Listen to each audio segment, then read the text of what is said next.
Hi అండి. Welcome back to me Najma kitchen. Ramzan month start అయిపోయింది కదండి. సో అందరికీ ముందుగా రంజాన్ కరీం ముబారక్.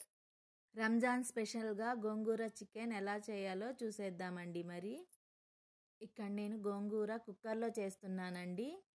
స్టవ్ మీద కుక్కర్ పెట్టుకొని 1 స్పూన్ వరకు ఆయిల్ వేసుకోవాలి. ఆయిల్ హీట్ అయ్యాక ఇక్కడ 1 ఆనియన్ కట్ చేసి వేసుకున్నాను. ఆనియన్ ఫ్రై అవుతూ ఉండగా 1 స్పూన్ వరకు అల్లం వెల్లుల్లి పేస్ట్ వేసి పచ్చివాసన పోయేంత వరకు ఫ్రై చేయాలండి. అలాగే ఒక టమాటా కట్ చేసి వేసుకున్నాను. అలాగే 1 స్పూన్ వరకు పసుపు వేసి అంతా ఒకసారి కలుపుకోవాలండి. ఇలా కలుపుకున్న తర్వాత ముందుగానే కడిగి పెట్టుకున్న గోంగూర తీసుకున్నాను. పెద్ద సైజులో ఉన్న 2 కట్టల గోంగూర అండి. గోంగూర అంతా వేసుకొని అందులో 3 నుంచి 4 వరకు పచ్చిమిర్చి వేసుకోండి. కారం ఎక్కువ కావాలనుకున్న వాళ్ళు ఇంకొక 2 పచ్చిమిర్చి ఎక్కువ వేసుకోండి. ఇక్కడ నేను ఎక్కువ కాదు తక్కువ కాదు మీడియం కారంతో చేస్తున్నానండి.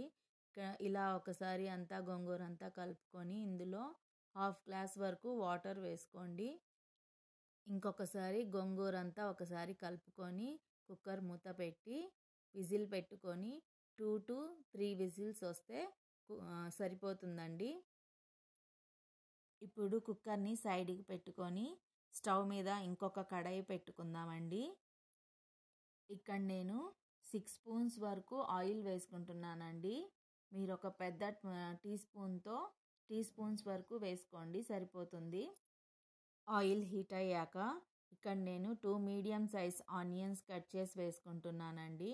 ఆనియన్స్ మంచిగా బ్రౌన్ కలర్ వచ్చేంత వరకు ఫ్రై చేసుకోవాలి. సో ఆనియన్స్ త్వరగా ఫ్రై అవ్వడానికి కొంచెం సాల్ట్ వేస్తున్నాను. ఆనియన్స్ ఫ్రై అవుతూ ఉంటాయి. ఈ లోపల మనం పక్కన పెట్టుకున్న కుక్కర్కి విజిల్ తీసేసి గోంగూర అంతా బాగా మంచి పేస్ట్ లాగా స్మాష్ చేసుకుందామండి. చూడండి, గోంగూర బాగా ఉడికిపోయింది. ఇలా అంతా స్మాష్ చేసుకొని పక్కన పెట్టుకుందాం. ఆనియన్స్ కూడా ఫ్రై అయిపోయాయి చూడండి. ఇప్పుడు ఇందులో 1 స్పూన్ వరకు అల్లం వెల్లుల్లి పేస్ట్ వేసి పచ్చివాసన పోయేంత వరకు ఫ్రై చేసుకోవాలి. అలాగే ఇక్కడ నేను 2 టమాటాస్ కట్ చేసి వేసుకున్నాను. టమాటాలన్నీ మంచిగా సాఫ్ట్ అయ్యేంత వరకు కుక్ చేసుకోవాలండి. ఇలా కుక్ అయిన తర్వాత ఇప్పుడు ఇందులో 1/2 స్పూన్ వరకు పసుపు వేసుకోవాలి. మనం ఆల్రెడీ గోంగూరలో పసుపు వేసాం కాబట్టి ఇక్కడ కొంచెమే వేసుకోండి, సరిపోతుంది. అలాగే 1/2 స్పూన్ వరకు గరం మసాలా, 2 స్పూన్స్ వరకు ధనియా పౌడర్ వేసుకోవాలి. అలాగే 1 స్పూన్ వరకు చికెన్ మసాలా వేసి మసాలాలంతా ఒకసారి మంచిగా ఫ్రై చేసుకోవాలండి.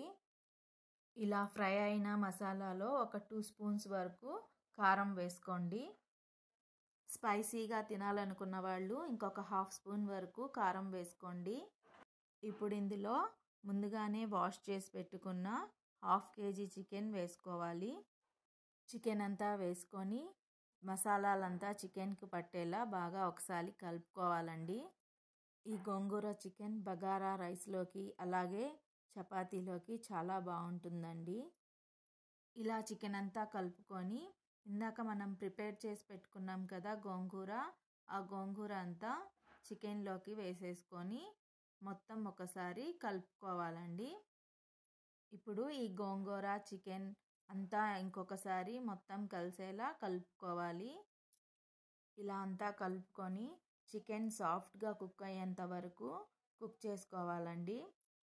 ఉప్పు కారం సరిపోయిందో లేదో ఒకసారి చెక్ చేసుకోండి. ఇప్పుడు మూత పెట్టి 15 మినిట్స్ వరకు కుక్ చేసుకోండి. ఇంతే అండి. స్టవ్ ఆఫ్ చేసే ముందు కొంచెం కొత్తిమీర వేసి స్టవ్ ఆఫ్ చేసేయండి. పుల్ల పుల్లగా కారం కారంగా గోంగూర చికెన్ రెడీ అయిపోయింది. అంతే అండి, పుల్ల పుల్లగా కారం కారంగా ఎంతో టేస్టీ అయిన గోంగూర చికెన్ రెడీ అయిపోయింది. చూస్తుంటేనే నోట్లో నీళ్ళు వచ్చేస్తున్నాయి కదా. అయితే ఈ రెసిపీ నచ్చిందా? మరి లేట్ చేయకుండా ఫ్రైడే మీ ఇంట్లో కూడా ప్రిపేర్ చేసేసుకోండి. ఎలా వచ్చిందో కామెంట్ రూపంలో చెప్పేయండి.